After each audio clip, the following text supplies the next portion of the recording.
Good morning, leaders! For today's video, we will going to discuss the equipment for table tennis. Be reported by Rizalyn Imbat, Brian Lloyd Fernandez, John Rod Evangelista, and Gabriel Huswe. So, let's begin! 3, 2, 1. Table tennis are either fold-away or the standard static types, each of which had its advantages and disadvantages. The fold-away is easy to move as it sits as a complete unit on an undercarriage of wheels, which detracts when the table is not in use. This type of table is ideal for beginners and with a little supervision can be erected by the youngest of players. The static standard table is much more solid affair and once assembled gives a truer and more consistent bounce than fold away. For this reason, it tends to be preferred by more experienced players of league standard and above. The table is 274 cm or 9 feet long, 152.5 cm or 5 feet wide, and 76 cm or 30 inches in height. It is usually a dark, non-reflecting green with a 3/4 inch white line running along the edge. There is also 1/4 inch line running down the middle, crossing lengthwise that is only used in doubles. The way the ball touches when it hits the table must meet the standards.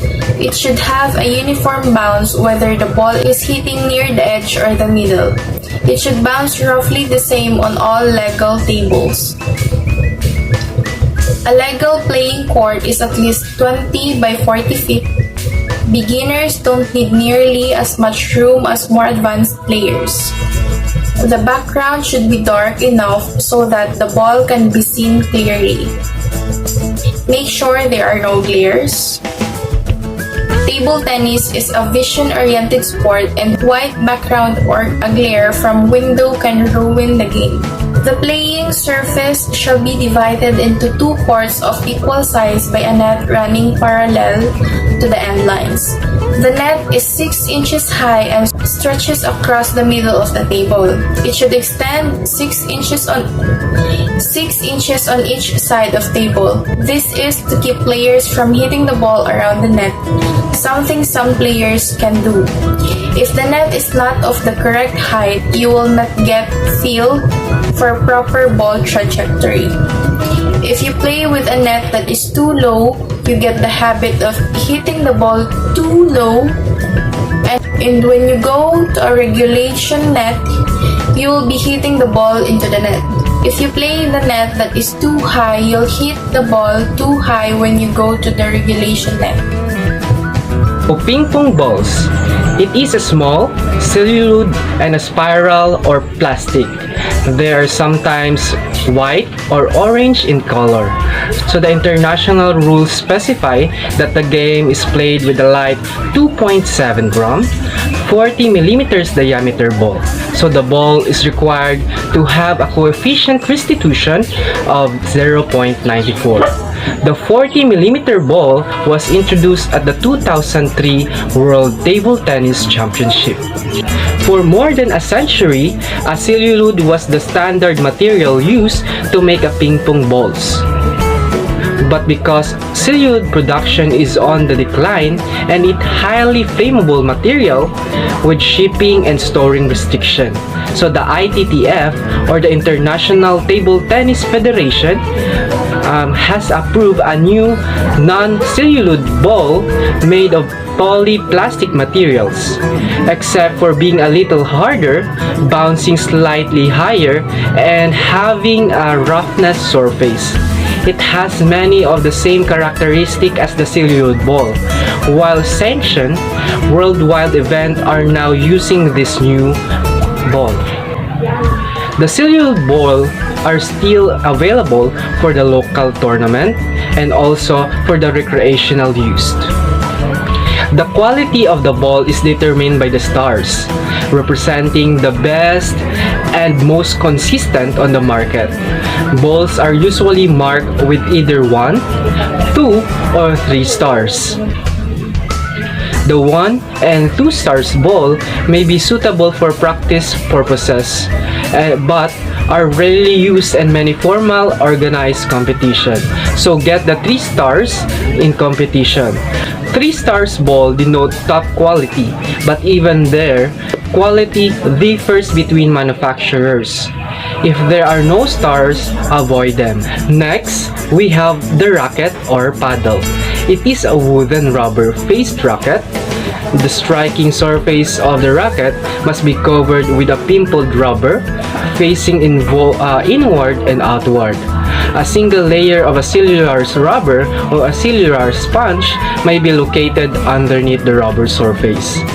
The two surfaces of the blade shade be black on one side and bright red on the other side. So the recent years have seen advancement in technology of the table tennis or the table tennis blade.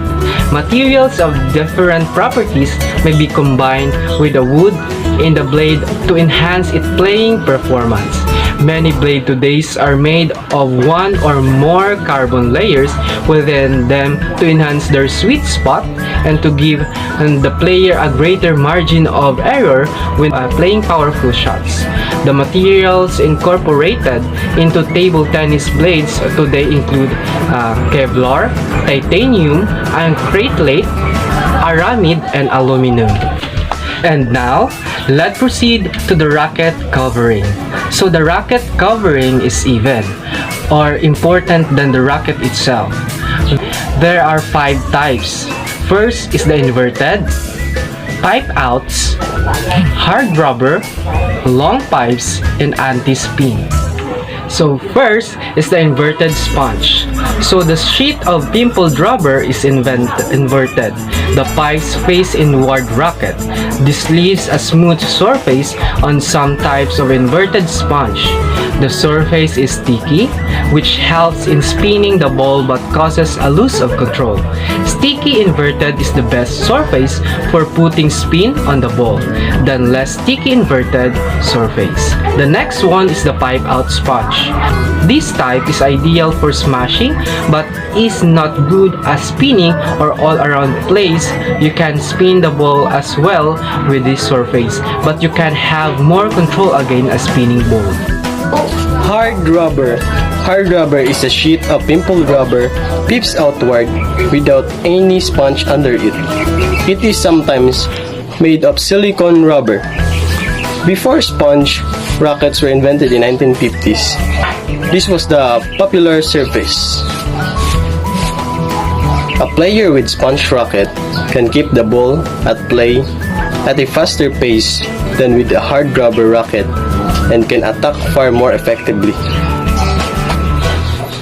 A player using a hard rubber is at a severe disadvantage against an opponent with the sponge.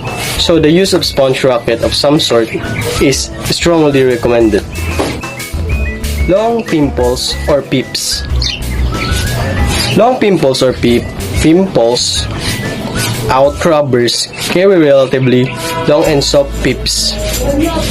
They do not have the ability to generate any real spin of their own, but fed off the opponent's spin to allow the user to confuse the opponent and upset the rhythm.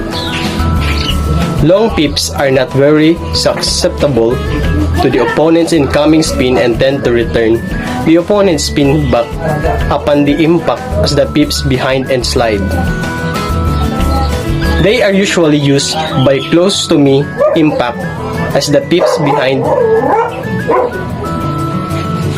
They are usually used by close to the table blockers or choppers. They are usually only used on the backhand side as they offer very limited attacking capabilities. Anti-spin. Anti-spin, like long pimples, cannot generate any real spin but just allows the user to produce a no-spin ball. Anti-spin is also very susceptible to opponent's incoming spin due to the low coefficient of friction of the rubber surface. This is also used to confuse the opponent and is not widely used at international level. Care for the equipment. Care for the table tennis equipment is very essential. Players should change their racket every about 60 hours of actually playing. Because the rubber have lost some spring and action after its contact with the ball over 500,000 times. It is essential to keep the racket in a dry place so that no water can actually soak in the wood and produce a warping effect. Before playing a game, ensure that the surface of the racket is free from dirt or any other material that may cause the ball not to make proper contact. Table tennis balls also need to be careful looked after. Always be very careful to store balls in place of unusually high temperatures or the roundness may be affected by the heat. Table tennis tables are very expensive piece of equipment. Look carefully so that it can last for decades. If we players take care of the table tennis equipment, money can be saved, health can be maintained, and performance will be affected by external variables. So often, neglect, laziness, and carelessness lead to ruination of clothing, rackets, balls, tables, and nets. That's the end of our video. I hope you have learned something. Thank you very much and mabuhay!